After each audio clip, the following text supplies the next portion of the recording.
Hey guys, how you going? Hope you're all doing very well. This evening I'm going to be doing another movie review. This movie is a horror film from the United States, English language, released in the year 2019, directed by Andre Avradal, and this film is called Scary Stories to Tell in the Dark.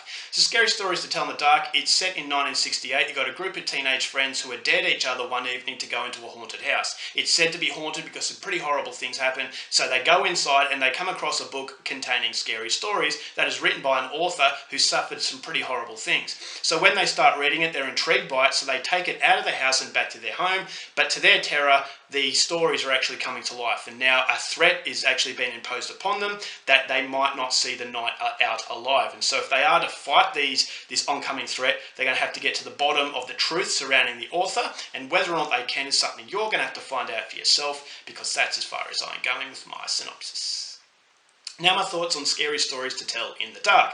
I haven't actually read the books that this movie is based on, and so the reason I really wanted to see this film is that Andre Avradal was the director. Now Andre Avradal, for those of you who don't know, is a brilliant Norwegian director who really made a name for himself with the brilliant film Trollhunter. Trollhunter is one of my favourite movies. It was a movie that had so much entertainment, a lot of mythology, a lot of intrigue, and it was just one of the best movies to come out in that specific year. And since then he went over to the United States and he made a film called The Autopsy of Jane Doe, starring Emile Hirsch and Brian Cox. And that was a much darker film than Trollhunter, but it still had his trademark. And so this is a guy who never sold out. So coming into this film, although it was based on the children's books, I still had the anticipation that it was going to be a lot of fun, and that's exactly what Andre Avradal delivers in this film. Now this is a movie that's very nostalgic for an adult audience and very fun for a young audience. It's very similar to Goosebumps. I love the Goosebumps books, and when I watched that movie, it took me back a trip down memory lane, and I really appreciated it for that. It had a warm spot in my heart because if a movie can do that, it's worth the time and effort. And so the nostalgia in Goosebumps, it brings out the adult's interest, but at the same time, it's the type of movie where you can introduce your children to.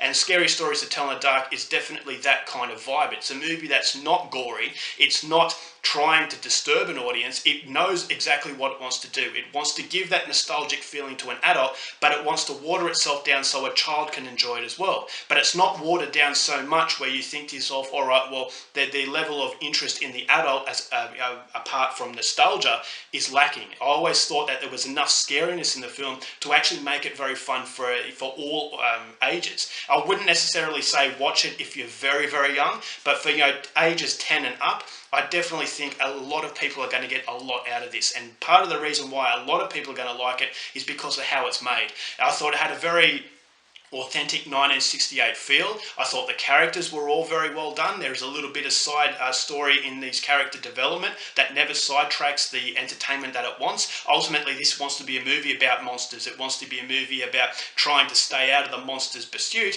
but at the same time, when the monsters aren't taking place on the screen, you have to have something to fill it up. And what it fills it with is the character development, but it's never done in a way where it's basically sidetracking the film. It's not taking the attention away from all the good parts that the movie really needs to deliver in order to make it work. And so that's something I really appreciated. If you like TV shows such as Stranger Things, then I definitely think you're going to get something out of this movie. It seems to be the trend recently where teenagers or children are the heroes and they got to fight. Basically it's the child's imagination. And it's the child's imagination in this film that is splashed on the screen in a very vivid way. I thought the colouring was fantastic. The monsters were phenomenal looking. But they looked in a way where it was cartoonish. As I said, it's not in a way where it's going to disturb you. It's not in a way where you're going to hide under the covers and not want to watch it again. It's not a movie that's going to give you nightmares. It's a movie that's going to make you want to come back and replay it maybe once every Halloween. So it's that type of film. You've got, it almost felt like an anthology where each monster that comes into the story has its own sort of set piece, but it's not a traditional anthology. But I really like the way that Andre Avradal went about his business. As I said, it's basically an adaptation of the book, and it just felt like a book. It felt like a book coming to life. It felt like the child's imagination coming to life, and it's the nostalgia that is splashed on the screen that, as I said, will appeal to audiences of different age groups. And so if that sounds like your kind of thing, I would definitely recommend you check out the Scary Stories to Tell in the Dark. If I have a problem with the movie, it's not really a problem, but there's not a lot of depth behind it, but that's exactly what it wants to be, and that's exactly why it works. Is because the self-awareness allows everyone to have a lot of fun. It's about the situation situation. It's about the monsters, and I think Andre Avradale really delivers in a lot of aspects. And so if this sounds like your kind of thing, it's not going to win any Oscars, but then again, it's not trying to. It wants to be fun, and that's exactly what it is. And as a result of that, I'm going to give Scary Stories to Tell in the Dark 3.5 stars. Alright guys, that's it for my review. Hope you enjoyed it. Till next time, keep watching movies, and I'll see you later.